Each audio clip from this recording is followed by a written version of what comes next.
This video is about spiritual tools, so we're just going to get straight into it. You have tarot decks, you have oracle cards, we have word cards, we have pendulums, and we have aromas. So let's start with aromas. You can get sage sticks or Palo Santo sticks. You just light these up and the smoke cleanses the energy. Or you can get sandalwood as a liquid and spray it as a mist. So with your cards and your pendulum, you can use the smoke of the sticks to cleanse the energy out of these tools. And with your pendulum, you can wash it with pure water, put it in the sun, put it in the moonlight, charge it up. And then with the cards, you can blow on them, knock the energy out. Again, put them in the sunlight, put them in the moonlight. I was a bit skeptical about doing these things when I first began, but I'm no longer a skeptic. So my suggestion is just do it, even if you feel like it's a little bit weird and not making a difference. It is. You need to do it. Let's move into tarot decks. So tarot cards are all based on the original Rider-Waite tarot. This is not the OG, but this is one of the OG versions. It's the one I resonate with, and that's why I've got it. So because it is old, the words in the guidebook are sometimes strange. They're words that I've never heard before, and most of the time I have to Google what they mean. So let's just pick a random word. Idleness. Idleness. Might have said that wrong. I have no idea what that means, so I would need to Google that. So that book is full of weird and wonderful words. You can become really smart learning all those words. So I use these cards basically just to set the tone of the reading, because I feel like this deck has the highest powerful energy out of all the decks. Like, all the decks are based on this deck. So I use this deck to set the tone of the reading, and then I use the others to explain the cards in more depth because they're easier to understand. Or you can just trust your intuition. Your intuition's never wrong. So you can get different versions of the tarot, different artworks, and the artists have different perceptions of what the cards mean.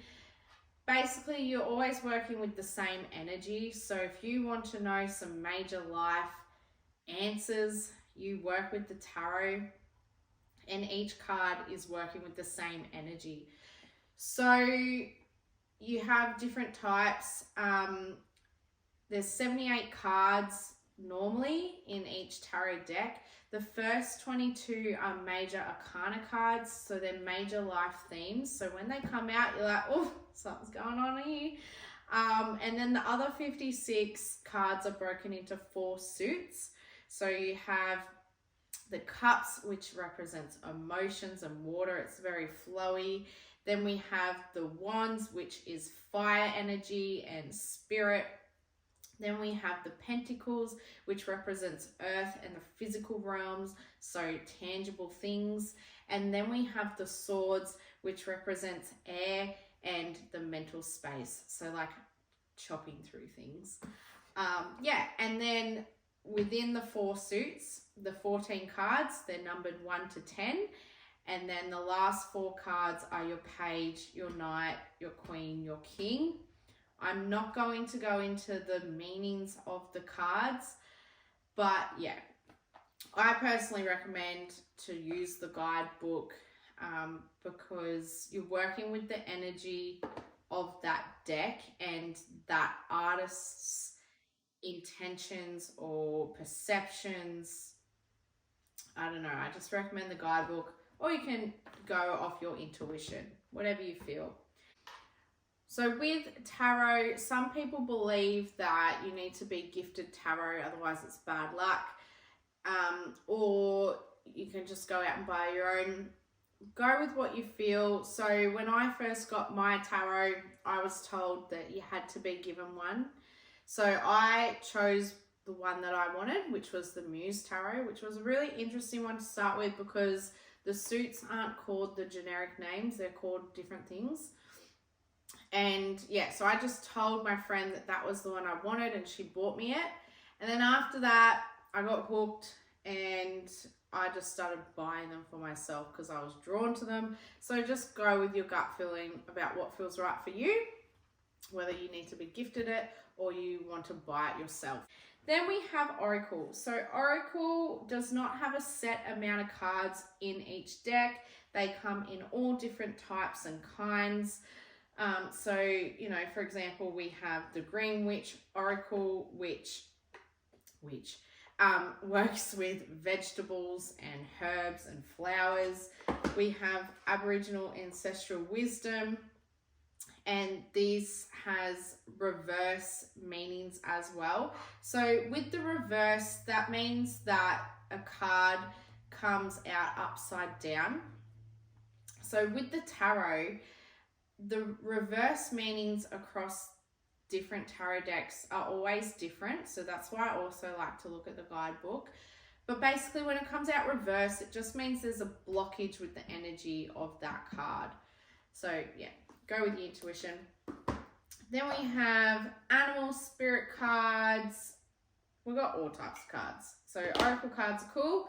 I like using them, and sometimes, yeah, you can use them to tell you what you need to hear. Especially these Aboriginal Ancestral Wisdom ones. I love those ones. They are amazing. Then we have these word cards. So these are Inner Self Guidance and Oracle Renewal game. And this was created in Byron Bay. So basically, you've just got a lot of different coloured cards in here with all different words. So I just use my non-dominant hand to shuffle these, and I just go wherever I'm feeling pulled to, and then I just like healing. That's what we pulled out today, healing. So that's good. I don't really use spread layouts with the bigger cards, but with these cards, there is a really good spread that you can do. And I use this. I love it. It's really cool. So I do this with my friends. It's really fun. It always comes out correct too.